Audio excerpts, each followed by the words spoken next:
avons tous la responsabilité redoutable de faire de la Côte d'Ivoire une nation unie, pacifique, fraternelle, soucieuse de son développement pour le meilleur avenir de tous ses enfants. Félix Houphouët-Boigny.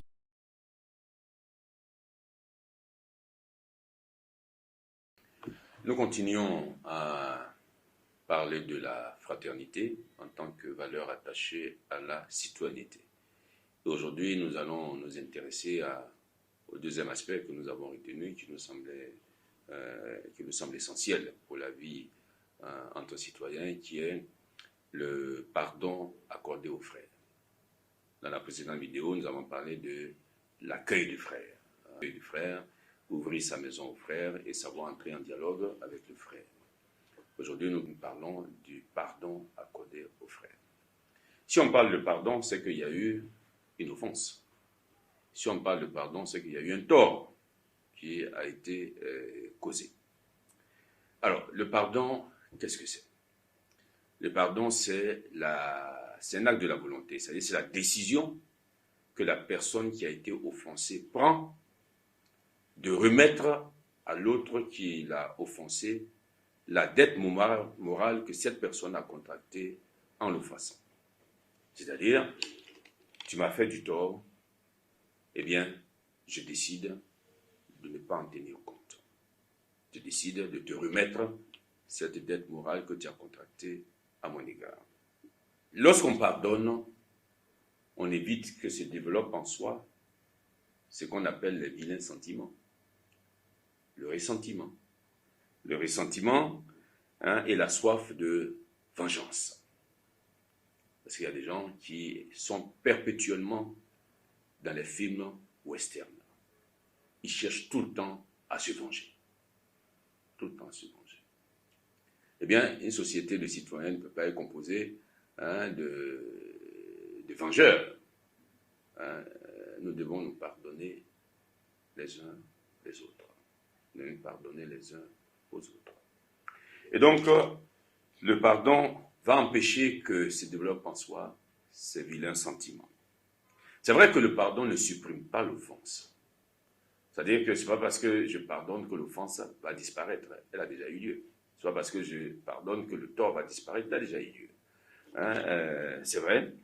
C'est vrai aussi que la décision de pardonner ne fasse pas le tort ou l'offense de ma mémoire.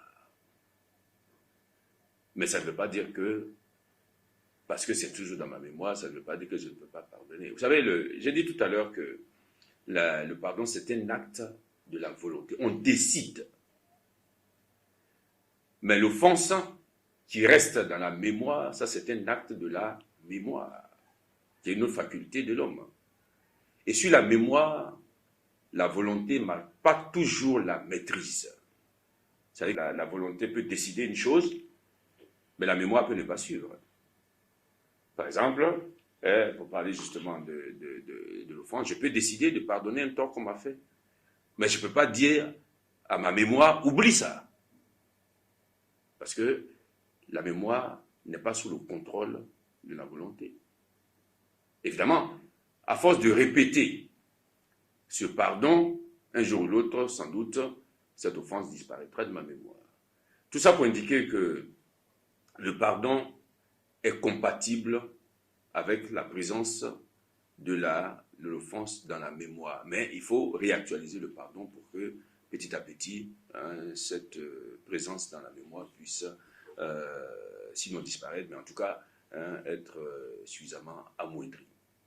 C'est pour ça qu'il y a des gens qui disent « Je ne peux pas pardonner parce que je ne peux pas oublier ». Ça n'a strictement rien à voir. On pardonne parce qu'on décide de pardonner. L'oubli de l'offense, ça c'est un autre combat. Là, ça se situe au niveau de la mémoire. Et quand ça arrive, c'est-à-dire que même quand vous avez pardonné, que l'offense revient en surface, la chose à faire, c'est actualiser le pardon. Et en actualisant le pardon, chaque fois que cette offense refait surface, vous verrez que cet exercice va faire que petit à petit, eh bien, cette offense pourra être moins présente dans la mémoire. Mais ce qu'il ne faut jamais faire, c'est de dire, puisque ça revient toujours en mémoire, donc c'est fini, je laisse tomber et je ne pardonne plus. Non, ça n'a strictement rien à voir. Et il importe de signaler aussi qu'il y a un obstacle au pardon, c'est la susceptibilité. Il y a des gens qui sont trop susceptibles.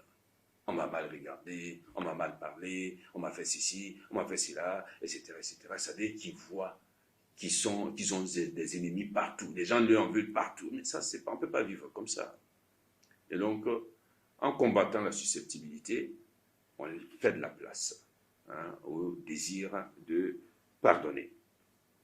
Pardonner à l'autre, pardonner au frère, procure de grands bienfaits. D'abord au niveau personnel.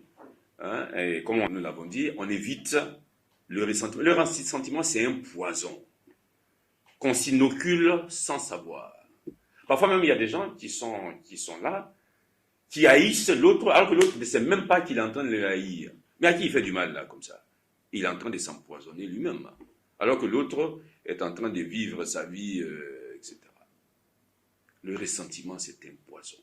Un poison qui peut nous faire, qui a des effets ravageurs, aussi bien dans notre esprit, dans notre cœur, qu'entretenu, le ressentiment va déboucher sur la rancœur et la haine de l'autre, la haine du frère. Peut-on haïr son frère?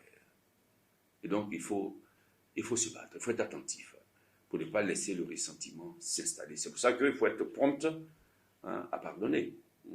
Prompt à pardonner.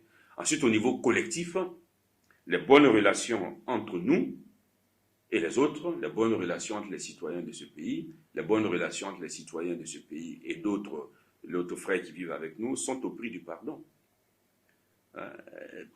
C'est vrai, dans nos relations, on ne peut pas, je ne dis pas qu'il faut volontairement rechercher le tort à l'autre, mais de la même façon que quand on marche sur une voie non bitumée, on ne peut pas s'empêcher de soulever de la poussière. Et donc, dans nos relations mutuelles, il peut y avoir des torts par-ci, des torts par-là, et tout ça, etc. Mais ce qu'il faut faire, c'est pouvoir pardonner, se lever au-dessus, pouvoir pardonner. Donc, aussi bien au plan personnel qu'au plan collectif, le pardon procure de grands bienfaits. Il nous faut signaler, avant de terminer, que le pardon n'est pas seulement à donner, il est à recevoir. Il y a des gens qui n'aiment pas qu'on leur demande pardon. Donc, c'est vrai, on a subi un tort, on pardonne. Mais quand la personne qui a causé ce tort vient nous demander pardon, mais il faut l'accueillir, il faut accueillir ce pardon. Il faut accueillir ce pardon parce que si on n'accueille pas ce pardon, évidemment, le ressentiment va s'installer. Et le ressentiment avec tous les effets ravageurs que nous avons indiqués tout à l'heure. Le pardon donné et le pardon reçu, voilà ce qui maintiendra ferme les relations entre nous, les relations sociales, et contribuera à l'affermissement du lien au niveau de la société.